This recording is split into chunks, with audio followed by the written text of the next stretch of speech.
Patrick loved Dallas. The energy, the opportunities, the constant hum of life, it invigorated him. Fresh out of Texas A&M, he dove headfirst into a career in marketing. Quickly climbing the corporate ladder, he thrived in the fast-paced environment, attending industry events, networking with colleagues, and celebrating successes in trendy uptown bars. Life was a whirlwind of opportunity and excitement. Patrick was living the dream. Weekends were for exploring the city's vibrant culinary scene, trying new restaurants with friends, or catching a Cowboys game at A&T Stadium.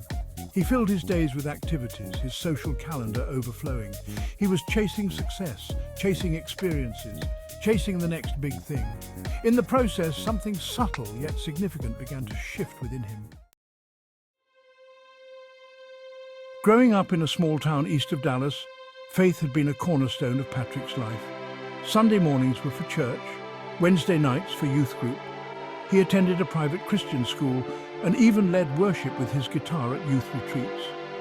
Faith wasn't just something he did, it was woven into the fabric of who he was. But somewhere between the late-night meetings and weekend getaways, the demands of his job and the allure of the city, Patrick's connection to his faith started to fray. He stopped attending church regularly, citing work commitments or simply a desire to sleep in.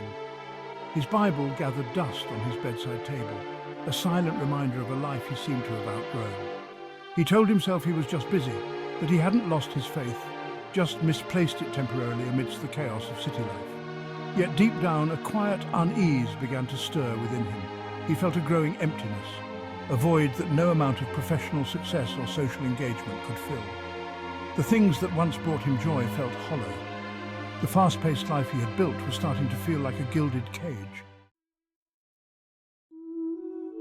One ordinary Sunday morning, something unexpected happened.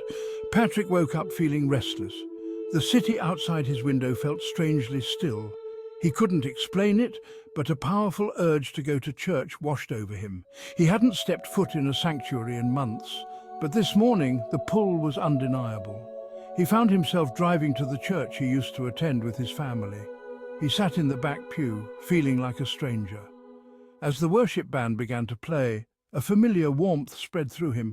He closed his eyes, and for the first time in a long time, he allowed himself to simply be present. When the pastor began his sermon, something shifted within Patrick. The message was about finding peace in a chaotic world, about reconnecting with your faith amidst the distractions of modern life. The pastor's words resonated deeply with Patrick, echoing the silent yearnings of his own heart. He realized that in his pursuit of success, he had allowed himself to drift far from the source of his strength and peace. That Sunday morning, something awakened within Patrick. He realized that his faith wasn't something he could compartmentalize or put on hold when life got busy. It wasn't an accessory to be picked up or discarded at will. It was the very foundation of who he was, the compass that guided his heart. He had traded the unshakable peace of his faith for the fleeting pleasures of the world, and in doing so, he had lost his way.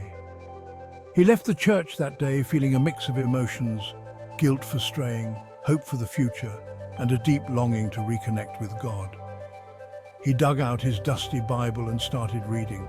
He started praying again, pouring out his heart to God, confessing his neglect and asking for guidance. He knew that rebuilding his relationship with God wouldn't be easy, but he was determined to make it a priority. Patrick knew he couldn't simply go back to the way things were before. He needed to find a way to integrate his faith into his busy life, to make it a part of his everyday routine rather than an afterthought. He knew he couldn't abandon his career or his social life, but he could approach them with a renewed sense of purpose. He could use his success and influence to make a difference in the world, to be a light in the darkness.